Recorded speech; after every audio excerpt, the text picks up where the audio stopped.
हर हर महादेव। बोलो महाकाल की जय। जय बोलो बेटा। जय महाकाल। दोस्तों, हम आ गए हैं महाकाल की नगरी उज्जैन में, और ये उज्जैन जंक्शन रायपुर से उज्जैन का सफ़र 14 से 15 घंटे का है। और अब हम जा रहे हैं ऑटो बुक करने के लिए। तो ऑटो हमने बुक कर लिया है और अब हम जा रहे हैं होटल बुक करने। तो दिन के बज गए हैं 12 और भूख भी लग रही है, तो हम कर लेते हैं भरपेट नाश्ता। तो नाश्ता करके हम यहाँ रेस्टोरेंट में बैठे हैं और हस्बैंड गए हैं होटल बुक करने। तो ये है होटल शिवम, जहाँ हमने रूम बुक किया है। यहाँ पर काफ़ी सारे होटल हैं, आप बार्गेनिंग करके 1000 से 1500 रुपये में बहुत ही अच्छा रूम ले सकते हैं। तो नहा धोकर हम हो गए हैं तैयार और हम जा रहे हैं महाकाल जी के दर्शन के लिए। तो रूम से मंदिर का डिस्टेंस 500 मीटर है, तो हम पैदल ही दर्शन करने के लिए चल पड़े और हम पहुंच गए हैं महाकाल जी के मंदिर में। तो यहाँ आप शीघ्र दर्शन सुविधा का लाभ ले सकते हैं। शीघ्र दर्शन के लिए आपको 250 रुपये का टिकट लेना होगा। तो हमने शीघ्र दर्शन के लिए टिकट ले लिया है और अब हम दर्शन के लिए चल पड़े। तो आप देख सकते हैं कि भीड़ कितनी ज़्यादा है।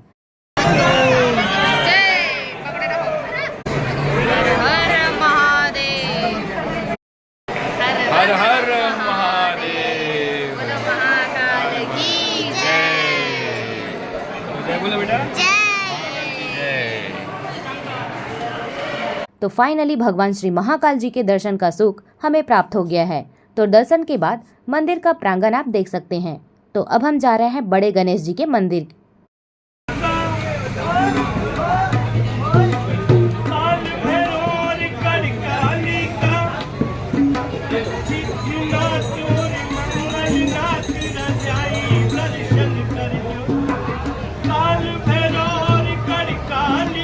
कितना सुंदर गावत है ना।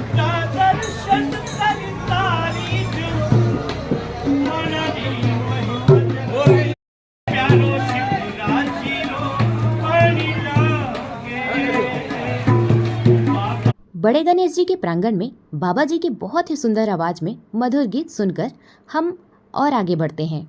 गणेश जी के दर्शन के बाद अब हम जा रहे हैं माँ हरिसिद्धि माता के दर्शन के लिए। आप इन दोनों मंदिर के दर्शन श्री महाकाल जी के दर्शन के बाद पैदल ही कर सकते हैं, क्योंकि ये मंदिर पास में ही है। तो हम आ गए हैं हरिसिद्धि माता के मंदिर, जो माता के 51 शक्तिपीठों में से एक है। मान्यता है कि इस स्थान पर देवी सती की कोहनी गिरी थी। इस मंदिर में 51 फीट के ऊंचे स्तंभों पर 1100 दिए जलाए जाते हैं। माता हरसिद्धि के मंदिर में आने के बाद आपको बहुत ही ज्यादा पॉजिटिव एनर्जी महसूस होने लगेगा। माँ हरसिद्धि माता के दर्शन के बाद आपको माँ महामाया के भी दर्शन प्राप्त होंगे और वहाँ पर अखंड ज्योत जलते रहते हैं। माता रानी के दर्शन के बाद पापा बेटी को लग गई है बहुत जोरों की भूख और ये कर रहे हैं नाश्ता। जल्दी कर।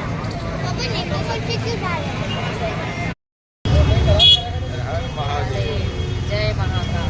अब हम जा रहे हैं कावल भैरव और मंगलनाथ जी के दर्शन करने के लिए, और भी बहुत सारे मंदिर हैं उसके दर्शन करने के लिए जा रहे हैं। तो रिक्शा में बैठे हैं और एक भी इधर बैठी है। हर हर महादेव। कैसा लगा आपको यहाँ आके? बहुत बढ़िया लग रहा है। महाकाल की नगरी है, तो हम तो देखिए परम पिता मानते ही हैं, हम उनके बालक हैं। तो हमारे बाप हमारे पिताजी की नगरी में हम घूम रहे हैं। जय महाकाल। हर हर हर महादेव। काल भैरवनाथ मंगलनाथ मंदिर जैसे कई मंदिर हैं जहां आपको घूमने के लिए ऑटो रिक्शा करना पड़ेगा, और ऑटो रिक्शा आपको महाकाल मंदिर के सामने ही मिल जाएंगे, जो कि 400 से 500 रुपये लेंगे और आपको आसानी से घुमाकर वापस ले आएंगे। तो सबसे पहले हम आ गए हैं महर्षि संदीपनी आश्रम। कैसे प्लेट है? दे दीजिए। दे दीजिए। एकदम आराम मैं ऊपर में बैठूं। खाएगी? भाखड़ा खाखरा खाखरा। घाकड़ा भापड़ा है क्या? भापड़ा है भापड़ा। खाखरा बेटा खाखरा, गुजराती नो खाखरा। खाखबा टूटेगा टूटेगा। लो ऐसे पकड़ लो। ये साड़ी के पास में गई थी।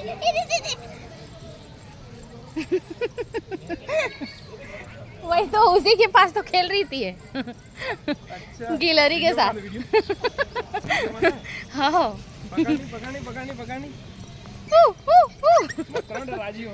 हाँ, अंदर चली गई। चला। चलो इसी वाले बाहर जाना। हाँ, तो यहाँ से तो जाने के लिए रास्ता बताए थे क्या? नहीं। अरे बहुत बढ़िया आश्रम है श्री कृष्ण भगवान जी का। श्री कृष्ण भगवान जी यहाँ पर विद्या ग्रहण किए हैं, बलराम और श्री कृष्ण और सुदामा जी। मिट्टी और गोबर से बना है। आज मिट्टी और गोबर से बने।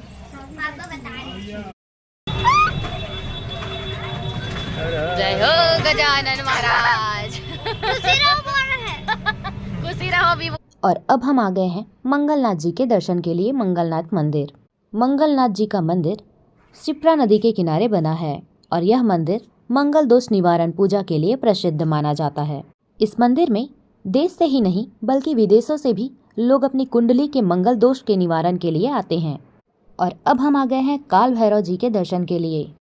उज्जैन में काल भैरव को संरक्षक देवता द्वारपाल के रूप में पूजा जाता है, जो शहर और उनके निवासियों को बुरी शक्तियों से बचाते हैं। यह मंदिर अनोखा है क्योंकि भक्त देवता को शराब चढ़ाते हैं। ऐसा माना जाता है कि यह प्रथा काल भैरव को प्रसन्न करने और उनका आशीर्वाद पाने के लिए है।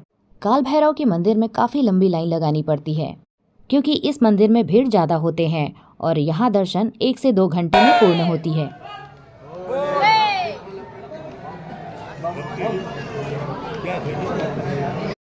काल भैरव जी के मंदिर में यहाँ पर दीप प्रज्वलित किए जाते हैं। आप देख सकते हैं स्तंभ में बहुत सारे दिए जल रहे हैं, जैसे कि माँ हरसिद्धि माता मंदिर में 2 स्तंभ बने हुए हैं 51 फीट के। काल भैरवनाथ जी के मंदिर के दर्शन करने के बाद हम आ गए हैं भृतृहरि गुफा के दर्शन करने के लिए।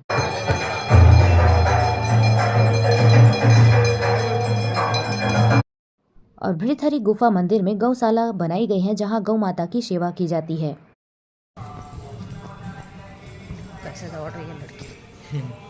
और अब हम आ गए हैं मां गढ़कालिका माता के मंदिर। मान्यता है कि भगवती सती के ऊपरी होठ इस जगह पर गिरे थे और 51 शक्तिपीठों में से मां गढ़कालिका मंदिर भी एक है।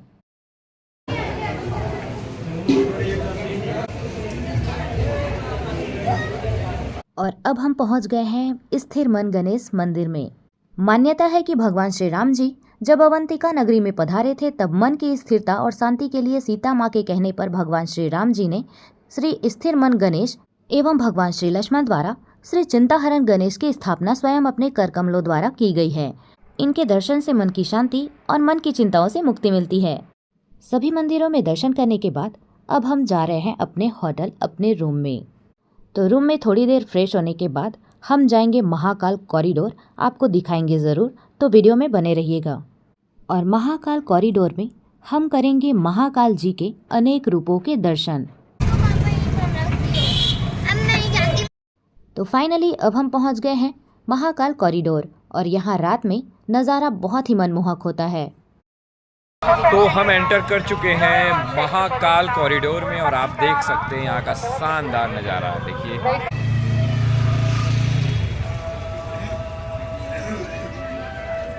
पंचमुखी हनुमान।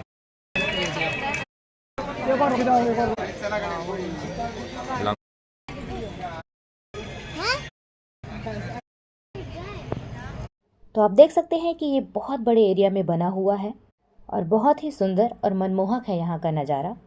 कॉरिडोर में एंटर तो हमने दूसरे रास्ते से किया था और अब हम जा रहे हैं दूसरे रास्ते से, क्योंकि यहाँ 2 दरवाजे हैं, जो कि एक दरवाज़ा महाकाल मंदिर की ओर जाता है। तो अब हम सभी जगह को घूमने के बाद कॉरिडोर से बाहर हो रहे हैं और अब हम डिनर करने के बाद अपने रूम जाएंगे और वहाँ आराम करेंगे। फिर दूसरी सुबह को हम ओमकारेश्वर जी के दर्शन के लिए निकल पड़ेंगे। तो हम आ गए हैं खाना खाने के बाद अपने होटल में आराम करने के लिए। तो दोस्तों, अगर आपको ये वीडियो और ये इन्फॉर्मेशन अच्छी लगी हो तो प्लीज़ कमेंट बॉक्स में हर हर महादेव जय महाकाल जरूर लिखिएगा। तो मिलते हैं एक और नए व्लॉग के साथ। जय श्री महाकाल।